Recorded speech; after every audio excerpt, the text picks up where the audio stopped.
दोस्तों, क्या आप अपने दिमाग का प्रभावी ढंग से इस्तेमाल करना चाहते हो? कैसे आप अपने मस्तिष्क को शक्तिशाली बना सकते हैं और उस पर पूरा कंट्रोल पा सकते हैं, जिससे हम अपने ब्रेन को पावरफुल बना पाएँ। स्कॉट जी हारोल्ड की किताब एक्टिवेट योर ब्रेन बुक के माध्यम से हम आपको दिमाग से जुड़ी कई बातों पर बात करेंगे। दोस्तों, मस्तिष्क हमारे शरीर का सबसे मुख्य भाग है जो पूरे शरीर को कंट्रोल करता है। अगर हमारा दिमाग काम करना बंद कर दे तो हमारी पूरी बॉडी डेड हो जाएगी। मैं आपको बता दूं कि हमारा दिमाग 3 हिस्सों में बटा हुआ है, जिनमें से 2 हिस्से चिंपैंजी के दिमाग से मिलते हैं और बाकी का एक हिस्सा उनसे अलग है। दिमाग का पहला हिस्सा रेप्टिलियन ब्रेन होता है, जिस पर हमारा कंट्रोल नहीं है। हमारे शरीर में जो भी एक्टिविटी होती है, चाहे हम थकान महसूस कर रहे हैं या फिर हमें भूख लग रही है या हमें नींद आ रही है, इन सभी चीज़ों के लिए हमारे ब्रेन का ये हिस्सा हमें याद दिलाता है। हमारे ब्रेन का दूसरा हिस्सा होता है मैमेलियन ब्रेन, जो कि काफ़ी एक्टिव होता है, जो हमें किसी खतरे, डर, भय, खुशी, दुख जैसी भावनाओं का एहसास कराता है। और दिमाग का तीसरा हिस्सा हमारा ह्यूमन ब्रेन होता है, जो सबसे अलग होता है, जो हमें सबसे उच्च दर्जे का प्राणी बनाता है, जिससे हम गलत सही का ज्ञान पा सकते हैं, जो हमें हमारी भावनाओं पर काबू पाने की शक्ति देता है।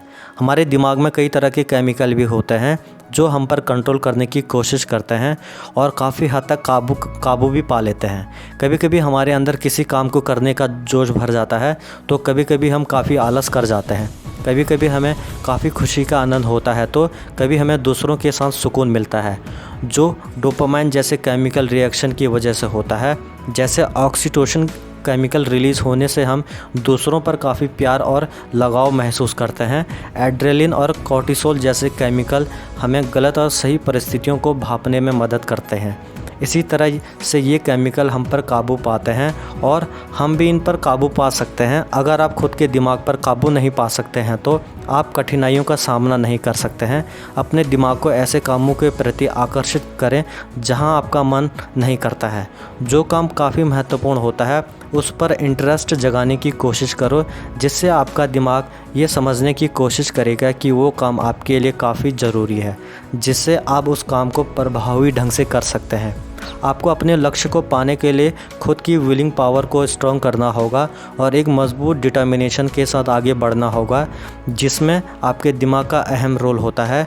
और लक्ष्य हासिल करने के लिए आपको अपने मन इच्छा पर काबू पाना होगा। अगर आप बहुत सारे काम एक साथ करते हो तो वह काम प्रभावी ढंग से नहीं हो पाता है, लेकिन अगर आप पूरा फोकस एक ही काम पर करते हैं तो आपका मस्तिष्क उसी काम पर केंद्रित होकर अपने लक्ष्य को पा लेता है।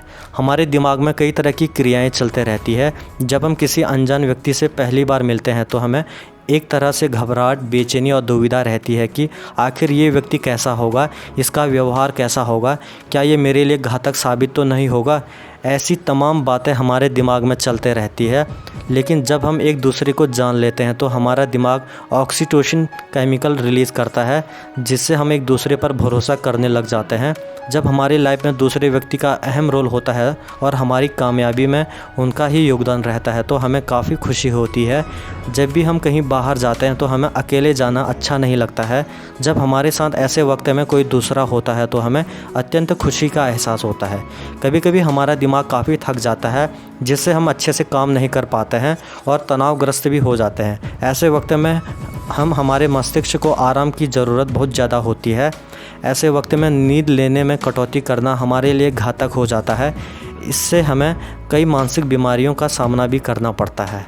आपने सबकॉन्शियस माइंड के बारे में काफ़ी सुना होगा, जिसमें गजब की पावर होती है। अगर हमारा सबकॉन्शियस माइंड बढ़िया ढंग से काम करे तो हम कई समस्याओं को हल कर सकते हैं और कई बेहतर आइडियाज़ हमारे दिमाग में निकल कर आते हैं।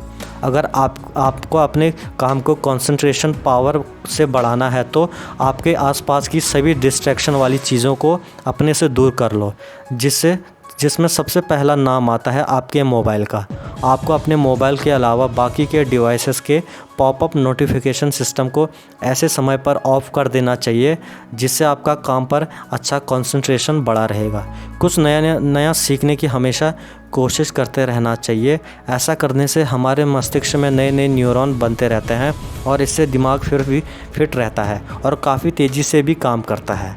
दोस्तों, अगर आप अपने दिमाग का पावरफुल तरीके से इस्तेमाल करना चाहते हैं तो स्कॉट जी हारोल्ड की किताब एक्टिवेट योर ब्रेन बुक को आपको अवश्य पढ़नी चाहिए।